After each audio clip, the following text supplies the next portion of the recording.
I stared at the musty basement cot, trying to maintain my composure as Margaret, my mother-in-law, stood at the top of the stairs with that insufferable smile plastered across her face. "The sheets are clean enough," she said, wrinkling her nose.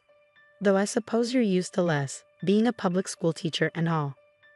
My name is Elena Chen, and for the past 3 years, I'd endured Margaret Winston's not-so-subtle digs about my profession, my background, and what she called my unfortunate lack of proper breeding.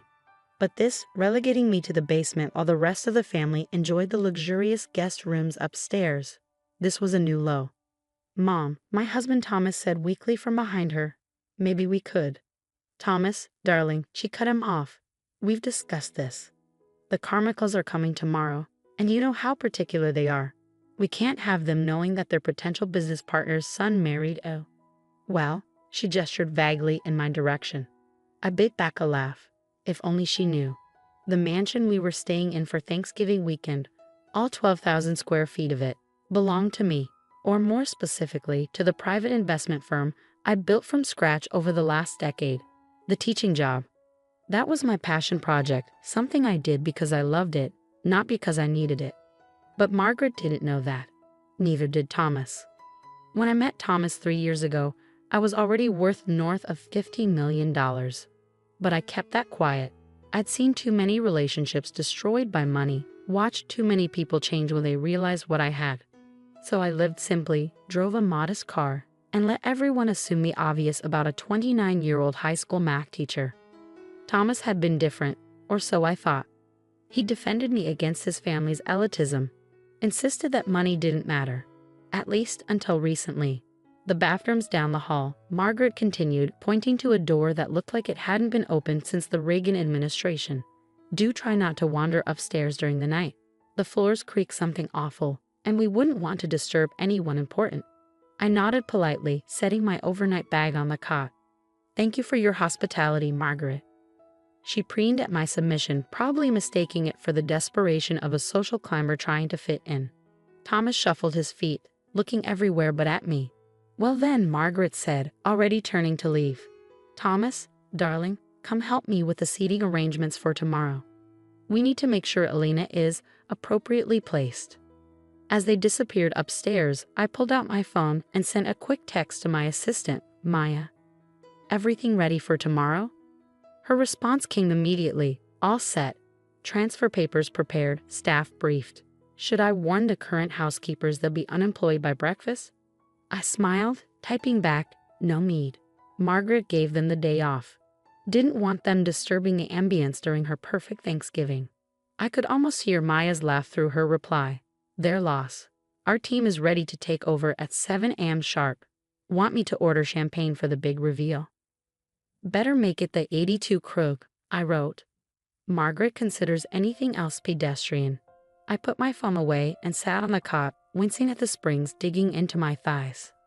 Upstairs, I could hear Margaret's voice carrying through the vents, orchestrating her perfect Thanksgiving dinner, completely unaware that she was about to lose her perfect holiday mansion. The property had come up for sale 3 months ago. The Winston family had been renting it for their social gatherings for years, using it to impress potential business partners and maintain their illusion of old money success. But the truth was, they were hemorrhaging cash. Thomas's father's company was on the verge of collapse, and this mansion was far beyond their means. So when my investment firm had the opportunity to buy it, I couldn't resist. I kept my name off the paperwork, using one of my shell companies instead. Let them have one last holiday here, I thought. One last chance to show their true colors. A floorboard creaked above me, followed by Thomas's voice. "Mom, maybe we should at least bring her dinner." "Don't be ridiculous," Margaret snapped. "She can eat in the kitchen with the help tomorrow." "Really, Thomas, I don't know what's gotten into you lately. First that embarrassing teaching job of hers, and now you're suggesting we treat her like an equal." "I just think." "No, you don't think. That's always been your problem. Thank goodness you have me to manage these things. Now, about the Carmichaels. They're our last chance to save the company, and I won't have your little experiment in charitable dating ruin this for us." I listened as their voices faded, feeling a familiar ache in my chest. I'd really thought Thomas was different. Even after learning about his family's financial troubles, I considered helping them. But the past few months had shown me who he really was, a man too weak to stand up to his mother, too concerned with appearances to defend his own wife. Well, tomorrow would change everything. I pulled out my laptop, checking the final details for the morning. The new staff would arrive at 7 a.m. sharp, bearing their uniforms with my company's logo. The property transfer papers would be delivered during breakfast, right when Margaret was usually at her most imperious, and the movers I'd hired would show up at 9 a.m., ready to clear out the Winston family's belongings. Was it petty? Perhaps. But after 3 years of condescension, after watching Thomas slowly transform from the man I loved into a pale imitation of his mother's values, I was done playing nice. A text from Maya lit up my phone. "Car's ready for tomorrow. Driver will be there at 6:30 a.m. to take you to get changed. Sure you don't want to sleep somewhere else tonight?" I looked around the basement at the water stains on the ceiling and the mysterious stains on the carpet. "No," I typed back. "I want to remember every detail of this. It'll make tomorrow that much sweeter." As I settled onto the lumpy cot, I could hear Margaret's voice drifting down again, planning tomorrow's festivities in excruciating detail. She had no idea that her perfect Thanksgiving was about to become anything but. I smiled in the darkness, setting my alarm for 6 a.m. In just a few hours, everyone in this house would learn exactly who Elena Chen really was. The basement was silent except for the gentle hum of my alarm at 6 a.m. I woke instantly, years of early morning meetings having trained my body to snap to attention. Upstairs, the house was still quiet. The Winstons weren't early risers, especially not Margaret, who considered anything before 9 a.m. uncivilized. Perfect. I changed quickly into the clothes I'd carefully hidden at the bottom of my overnight bag, a tailored Channel suit in charcoal gray, Louboutin heels, and my grandmother's jade pendant. The transformation from humble teacher to CEO was subtle but unmistakable. The town car was waiting at the end of the long driveway when I slipped out, Maya standing by the door with a coffee in hand. "You look like hell," she said, handing me the cup. "Was the basement that bad?" "Worse," I replied, sliding into the back seat. "But it'll be worth it. Everyone here?" She nodded, checking her tablet. "Security team's in position. New household staff is waiting for my signal, and the property transfer papers are ready for delivery at 8:30 a.m. sharp." We drove to my office, where I showered and finished preparing for the day ahead. By 7:45 a.m., we were heading back to the mansion. Through the car window, I could see the first signs of activity. Margaret's imported Italian coffee maker would be working overtime by now, and the kitchen would be buzzing with last-minute Thanksgiving preparations. "Ready?" Maya asked as we pulled up to the front door. I touched my grandmother's pendant for luck. "Let's do this." The new security team, wearing uniforms with my company's logo, opened the door for us. Inside, I could hear Margaret's voice rising in confusion and anger from the kitchen. "What do you mean you work for Chen Industries? I didn't hire you. Where are my regular staff?" I rounded the corner just as one of the new housekeepers was calmly explaining that Chen Industries had taken ownership of the property and all previous staff contracts had been terminated. Margaret's face, already flushed with anger, went pale when she saw me. Gone was the meek daughter-in-law in sensible teaching clothes. In her place stood someone she'd never truly seen before. "What is the meaning of this?" she demanded, though her voice quivered slightly. "Good morning, Margaret," I said pleasantly.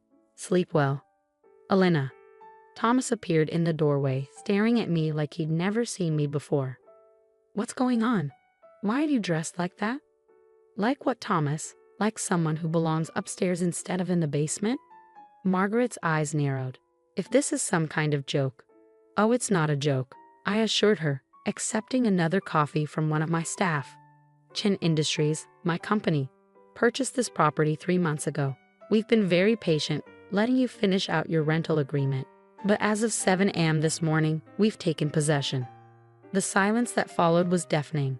Thomas kept looking between me and his mother, his mouth opening and closing like a fish out of water. Margaret gripped the kitchen counter, her knuckles white. "That's impossible," she finally managed. "You're a teacher." "I am a teacher," I agreed.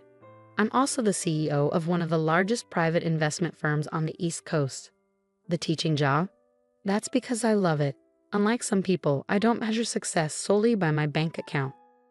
Maya chose that moment to walk in, carrying the property transfer documents. The movers will be here at 9 a.m., she announced, barely concealing her glee. Should I have them start with the basement, or would you prefer they begin with Mrs. Winston's rooms? Margaret's face turned an interesting shade of purple. You can't do this. We have guests coming. The Carmichaels. Ah yes, the Carmichaels, I interrupted. Your last hope for saving Winston Industries. Funny thing about that, they're actually one of my clients. Have been for years. In fact, they're the ones who told me this property was coming up for sale. Thomas finally found his voice. Elena, why didn't you tell me? I turned to him, feeling the weight of 3 years of silent compliance lift from my shoulders. Tell you what, Thomas, that your wife, the one you let your mother banish to the basement, could have bought and sold your family's company 10 times over? Would it have made a difference? He flinched, and I knew the answer. It wouldn't have changed anything except how they treated me. They would have hidden their true nature better, played nice for the sake of access to my money, just like they were doing with the Carmichaels. The movers will be here soon, I continued, checking my watch. I suggest you start packing. The new owners, meaning me, would like to renovate before the holidays. But where are we supposed to go? Margaret sputtered. What about Thanksgiving? I smiled, remembering all the times she'd made similar dismissive comments about my humble background. I'm sure you'll figure something out. After all, isn't that what you told me last night? About knowing my place? The doorbell rang, right on schedule. Maya went to answer it, returning with a distinguished-looking couple in their 60s. Mr. and Mrs. Carmichael. I greeted them warmly. Thank you for coming early. Margaret's eyes widened in horror as the Carmichaels embraced me like an old friend. Elena dear, Mrs. Carmichael said, we wouldn't miss this for the world. Though I must say, when you told us about your little experiment with teaching, we thought you were mad. Sometimes the best way to understand people is to let them show you who they really are. I replied, watching as Margaret sank into a kitchen chair, her perfect Thanksgiving crumbling around her. The morning was about to get much more interesting. The next hour unfolded like a carefully orchestrated symphony. The movers arrived precisely at 9 a.m., their trucks lining the circular driveway. Margaret watched in horror as they began methodically packing up her precious antiques and family heirlooms, most of which, I knew, were actually rented for these occasions. You can't just throw us out, Thomas protested weakly. This is our holiday home. No, I corrected him, it was your rental property, one that you consistently used to humiliate and degrade others, including your wife. The Carmichaels observed this exchange with barely concealed amusement. They'd known me for years as a shrewd businesswoman, and now they were witnessing firsthand why I asked them to play along with my teacher facade. I must say, Mr. Carmichael commented, accepting a mimosa from one of my staff. This is far more entertaining than another stuffy Winston Thanksgiving. Margaret looked like she swallowed a lemon. James, surely you understand, our business arrangement will not be happening, he finished firmly. We've already signed with Chen Industries. Elena's proposal was, frankly, brilliant. Unlike your son's rather desperate attempt to save your failing company. Thomas paled. You knew? About the company? I knew everything, I said quietly. About the debts, the failed ventures, your father's gambling problems. I could have helped, Thomas, if you'd been honest with me, if you treated me as a partner instead of someone to be ashamed of. Then why didn't you? He demanded. Because you needed to show me who you really were. And you did. Every time you stayed silent while your mother insulted me. Every time you chose appearance over substance. Last night in the basement, that was just the final confirmation. Maya appeared at my elbow. The master suite is cleared. Would you like to show the Carmichaels the renovations you're planning? I nodded, but Margaret wasn't finished. This is ridiculous. Thomas, are you going to let her treat your family this way? Thomas looked between his mother and me, and for a moment, I saw a flicker of the man I thought I married. But then it vanished, replaced by the same weak-willed compliance I'd grown to despise. You're right, Mother, he said. Elena, you need to stop this, whatever point you're trying to make. I held up my hand. The only point I'm making is that actions have consequences. You chose your mother's approval over your wife's dignity. Now you can have it permanently. I pulled an envelope from my bag and handed it to him. Divorce papers. My lawyer drew them up last week. Don't worry, I'm not asking for anything. You can keep whatever's left of your family's reputation. The sound of furniture being moved upstairs punctuated the silence that followed. Margaret had sunk into a chair, her perfect makeup streaked with tears. Thomas stared at the envelope like it might bite him. "You could have told me," he whispered. "Would it have changed anything?" I asked. "Would you have stood up to her? Defended me? Or would you have just hidden your contempt better? Played nice to access my money?" His silence was answer enough. Mrs. Carmichael touched my arm gently. "Shall we look at those renovation plans, dear? I have some wonderful ideas for the solarium." As we climbed the stairs, the same stairs Margaret had forbidden me to use last night, I heard Thomas's defeated voice. "Where are we supposed to go?" I paused, looking back at the family that had nearly broken my spirit. "I hear the basement's available. The renovations took 3 months. I kept the mansion's historic charm, but modernized the spaces that needed it. The basement was converted into a state-of-the-art classroom where I now teach weekend mathematics programs for underprivileged students. The same students Margaret would have sneered at now fill these halls with laughter and learning." Thomas signed the divorce papers without contest. Last I heard, he and Margaret had moved in with a distant cousin in Connecticut. Winston Industries filed for bankruptcy shortly after the Carmichaels publicly announced their partnership with Chen Industries. Sometimes, during quiet moments in this house, I think about that night in the basement, about the woman who silently accepted their judgment, who let them believe she was less than she was. She's gone now, replaced by someone who never again has to pretend to be small for others' comfort. Maya says I should have exposed them sooner, but I disagree. Some lessons are worth waiting for. Some revelations need the perfect timing. And some basements make excellent classrooms, once you clear out the cobwebs and let in the light.